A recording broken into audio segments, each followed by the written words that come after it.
हे विदुर जी, जैसे ही हिरण्याक्ष और हिरण्यकश्यपु का जन्म हुआ, स्वर्ग, पृथ्वी और आकाश तीनों लोकों में भयंकर अपशगुन दिखाई देने लगे। चारों ओर भय और अशांति फैल गई। इसके बाद ऋषि मैत्रेय जी ने विदुर जी को हिरण्याक्ष और हिरण्यकश्यपु के अत्याचारों तथा भगवान आदिवरा की अद्भुत दिव्य लीला का विस्तार पूर्वक वर्णन किया। उन्होंने बताया कि किस प्रकार भगवान आदिवरा ने पृथ्वी की रक्षा करते हुए हिरण्याक्ष का संहार किया।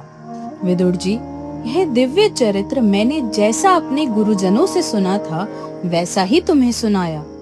भगवान आदिवरा की यह अद्भुत लीला सुनकर विदुर जी का हृदय भक्ति और आनंद से भर उठा, किंतु उनकी जिज्ञासा अभी शांत नहीं हुई थी।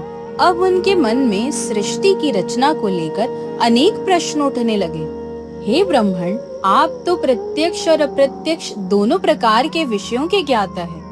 कृपा बताइए कि ब्रह्मा जी ने मरीचि आदि प्रजापतियों को उत्पन्न करने के बाद इस सृष्टि का विस्तार कैसे किया?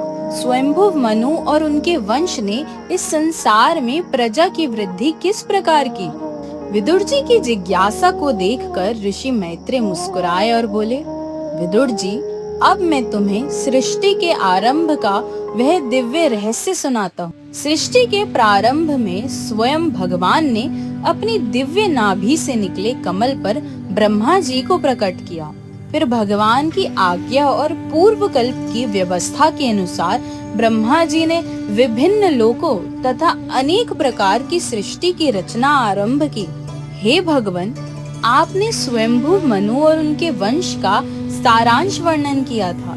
अब कृपा उसके विषय में विस्तार से बताइए। मैं जानना चाहता हूँ कि स्वयंभुव मनु के पुत्र प्रियव्रत और उत्तानपाद ने किस प्रकार धर्म पूर्वक पृथ्वी का पालन किया। साथ ही उनकी पुत्री देवहूति का विवाह महायोगी कर्दम ऋषि से कैसे हुआ और उनसे कैसी संतानों का जन्म हुआ, और स्वयंभुव मनु की अन्य पुत्रियों के वंश से इस सृष्टि का विस्तार किस प्रकार हुआ। हे मुनिवर, यह सब दिव्य चरित्र सुनने की मेरी बड़ी इच्छा है। विदुर जी, जब ब्रह्मा जी ने कर्दम मुनि को सृष्टि की वृद्धि का कार्य सौंपा, तब वे सरस्वती नदी के पवित्र तट पर 10,000 वर्षों तक कठोर तपस्या में लीन हो गए। उन्होंने अटूट श्रद्धा और एकाग्र मन से भगवान श्री हरि की आराधना की। वर्षों की तपस्या के बाद सतयुग के आरंभ में उनकी भक्ति रंग लाई। तभी चारों दिशाएं एक अद्भुत दिव्य प्रकाश से जगमगा उठी, मानो 1000 सूर्यों का तेज एक साथ प्रकट हो गया हो। उसी अलौकिक प्रकाश के मध्य गरुड़ देव पर विराजमान स्वयं भगवान श्री हरि अपने चतुर्भुज दिव्य रूप में प्रकट हुए। पीतांबर धारण किए, हाथों में शंख, चक्र, गदा और कमल सुशोभित थे। वक्षस्थल पर माँ लक्ष्मी विराजमान थी। भगवान का वह मनोहर स्वरूप इतना दिव्य था जिसे देखकर किसी की भी दृष्टि उन पर से हट ही नहीं सकती थी। भगवान के दर्शन करते ही कर्दम मुनि का हृदय भक्ति और आनंद से भर उठा। वे तुरंत भूमि पर दंडवत प्रणाम करके हाथ जोड़ भगवान की स्तुति करने लगे। हे प्रभु, आपके दर्शन पाना मेरे जीवन का सबसे बड़ा सौभाग्य है। आज आपके दिव्य स्वरूप का दर्शन पाकर मेरा जीवन धन्य हो गया। प्रभु, आपके श्री चरण ही तो इस जन्म मृत्यु के सागर से पार लगाने वाले हैं। जो आपकी शरण में आता है, आप उसकी हर मनोकामना पूर्ण करते हैं और अंत में उसे अपना परम धाम भी प्रदान करते हैं।